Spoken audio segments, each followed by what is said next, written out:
नमस्कार, आप देख रहे हैं न्यूज 18 बिहार झारखंड। मैं हूं आपके साथ रुचिका राज। बिहार में इस बार एनडीए ने बम्पर जीत हासिल की है और इसका पूरा क्रेडिट नरेंद्र मोदी और नीतीश कुमार को जाता है।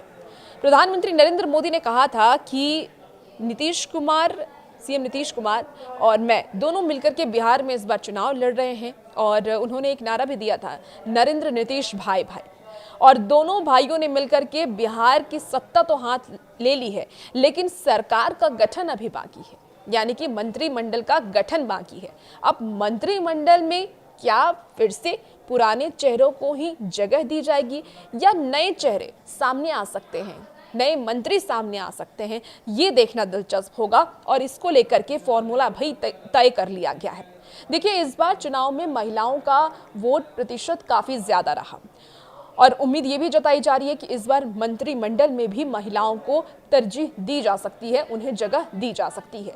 प्रधानमंत्री नरेंद्र मोदी ने जीत के बाद जब वो जनता को संबोधित कर रहे थे, उस दौरान उन्होंने कहा था कि एनडीए का भी एमवाई समीकरण है, लेकिन एमवाई समीकरण वो आरजेडी वाला नहीं, मुस्लिम यादव वाला नहीं, महिला और यूथ वाला।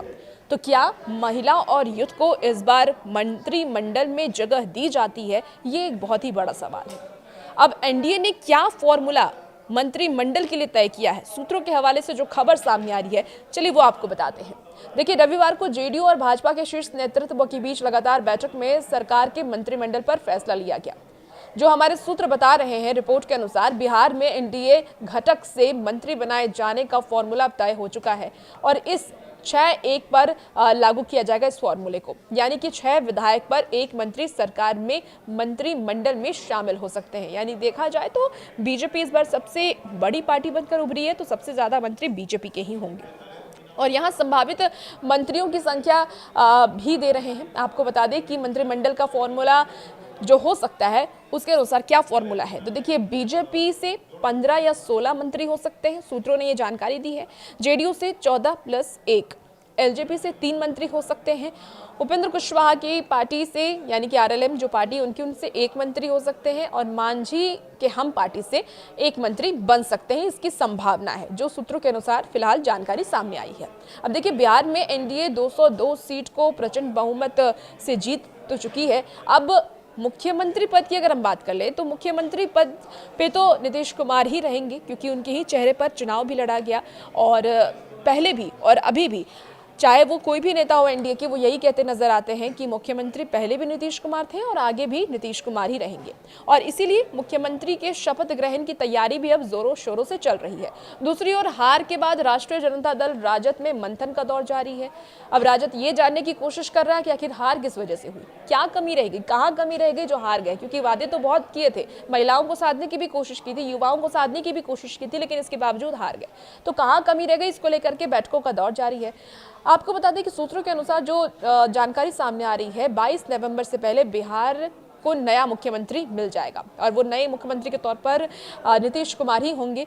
आपको बता दें कि एनडीए के सूत्रों की ये भी माने तो नीतीश कुमार बिहार के नए मुख्यमंत्री बनेंगे और नीतीश कुमार अब देखिए 20 साल से तो सत्ता में है ही और 5 साल उन्हें मौका मिलेगा।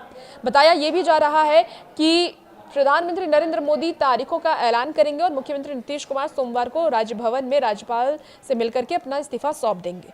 बिहार में एनडीए को मिले प्रचंड बहुमत के बाद दिल्ली से पटना तक नेताओं का जमावड़ा लगा हुआ है। अब बिहार में सरकार गठन को लेकर के एनडीए गठबंधन की पार्टियों के विधायकों के बैठक का दौर भी जारी है। इधर अगर हम बात करें रविवार की, तो रविवार को जेडीयू के कद्दावर नेता संजय झा और ललन सिंह से मुलाकात कर रहे हैं। ललन सिंह ने अमित शाह से भी मुलाकात की है। विपक्ष में हार के बाद मायूसी का माहौल है और चुनाव में हार के बाद तेजस्वी यादव ने सोमवार को यानी कि कल समीक्षा बैठक बुलाई है। बैठक में आरजेडी विधायक और हारे गए उम्मीदवार शामिल होंगे। वहीं अगले हफ्ते एनडीए ने सभी दलों के विधायकों की बैठक बुलाई है और जो जानकारी सामने आ रही है, 22 नवंबर से पहले बिहार को नया मुख्यमंत्री मिल जाएगा, नए मंत्रिमंडल का गठन हो जाएगा।